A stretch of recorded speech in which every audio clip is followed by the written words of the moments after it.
कितने दिन तक जिंदा रहता है हाथी? सुनकर यकीन नहीं कर पाओगे। वर्तमान में धरती पर चलने वाला सबसे बड़ा जीव हाथी है। ये अपने विशालकाय शरीर और ताकत के लिए जाना जाता है। हाथी इतना ताकतवर होता है कि ये अपने शरीर से भारी भरकम ट्रक को भी खींच सकता है। आपको जानकर हैरानी होगी, शेर से पहले हाथी ही जंगल का राजा था।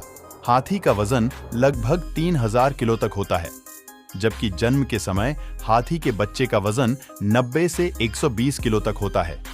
ऐसे में क्या आप जानते हैं कि हाथी कितने दिनों तक जिंदा रहता है?